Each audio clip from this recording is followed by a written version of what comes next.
Okay, hi guys, how you doing? Welcome to week 7. So I want to talk a little bit about week 6 because we had some assignments in week 6. Let me just jump over there real quick.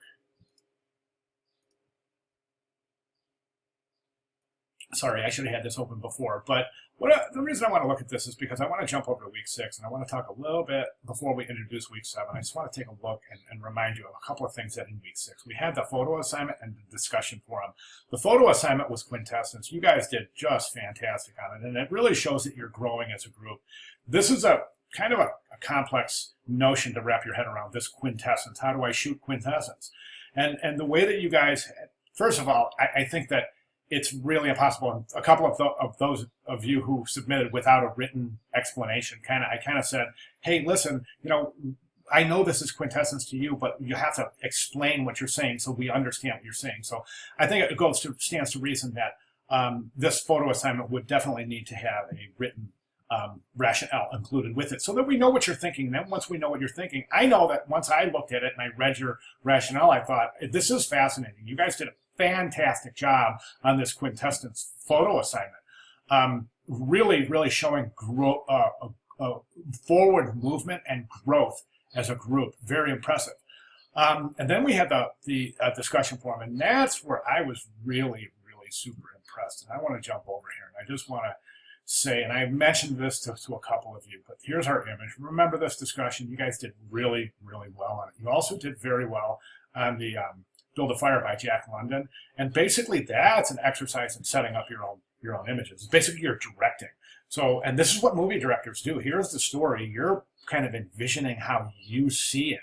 And this is what photographers do too. So it's really a great exercise. I think you guys did wonderful on this. And then to transition over to the, in your own words, the visual critique for this image.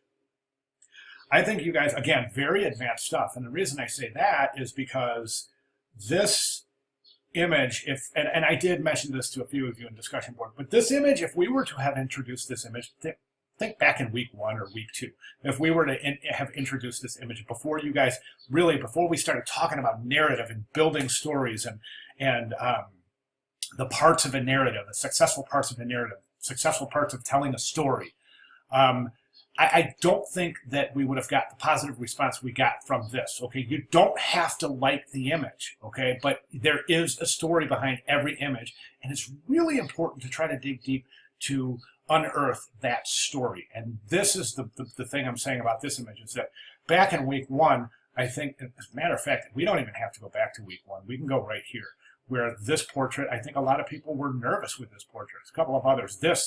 A lot of people were nervous with it. You can tell by the responses. They're nervous. They don't understand what's going on. So a few short weeks later, here we are, and we introduce this image, which is more abstract than any image we've looked at thus far.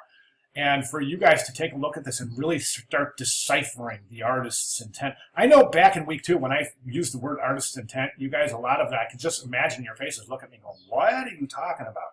Now, you guys all get it. You're understanding what's the artist trying to say.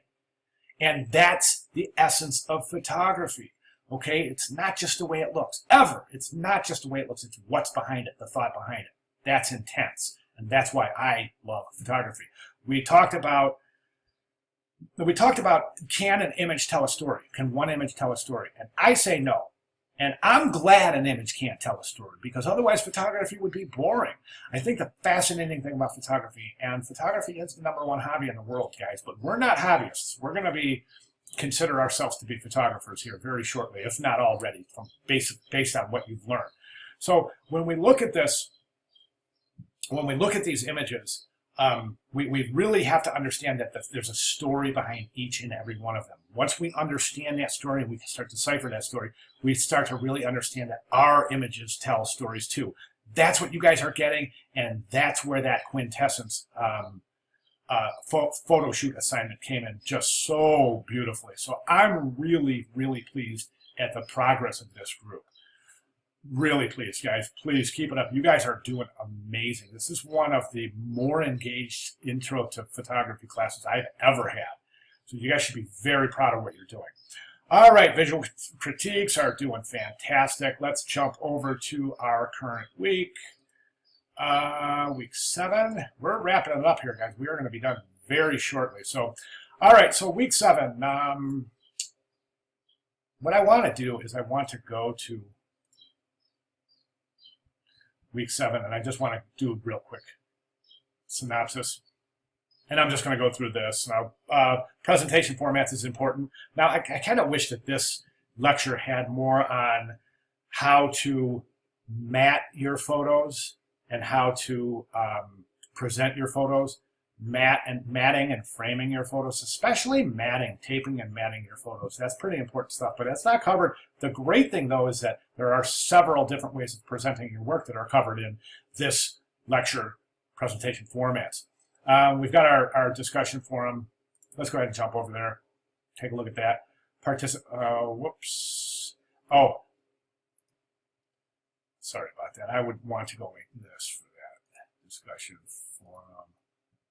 Sorry about that. So, all right. And then we get back to our discussion. Personal observations of growth. This is fantastic because in our quintessence photo assignment, I was describing to each and every one of you how you have grown as photographers. I just got done describing to you as a group how you guys have grown.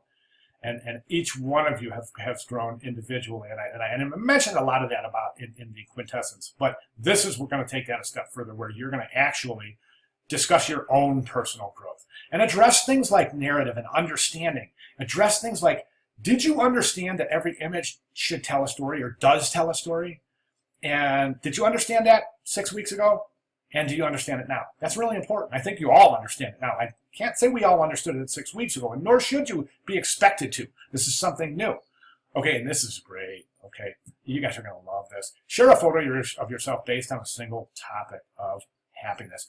Now, this can be a photo that someone has taken of you, or you can stage this and set this up yourself. Okay, so for instance, what am I happiest doing? Honestly, you guys are going to think I'm such a geek, but I'm happiest sitting on my computer teaching photography and teaching digital imaging and teaching graphic design. That's when I'm happiest. So what I would do is, honestly, what I did, I set up a tripod right there, and I would put a timer on it, and I would set it up right there where I'm here at my computer doing what makes me happy. And then, of course, I would give a little written description because that's always nice to give a little background. Then we have our visual critique. Now, I want to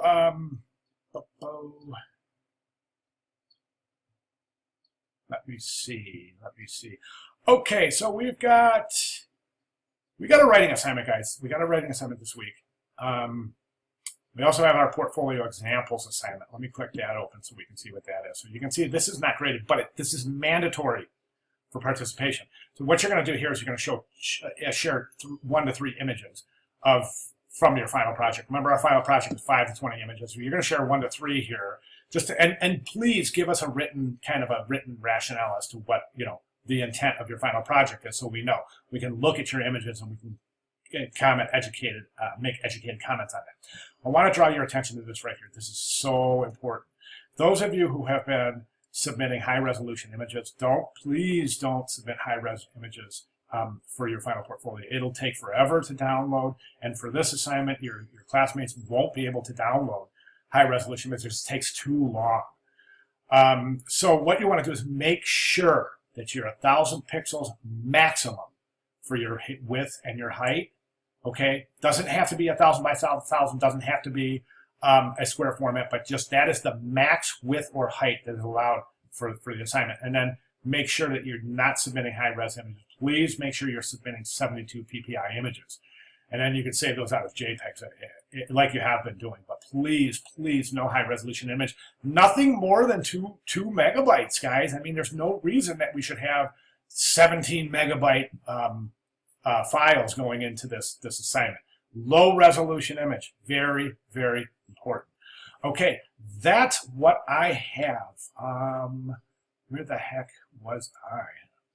Let's go back to where we were here. So let's go back to content, and let's go back to discussion forum. Oh, this paper, guys, this is 1,000 to 2,000 words. I know it's a lot of work. I agree it is, but this is important. You're going to pick a photographer from this article, 50 great photographers who you should know.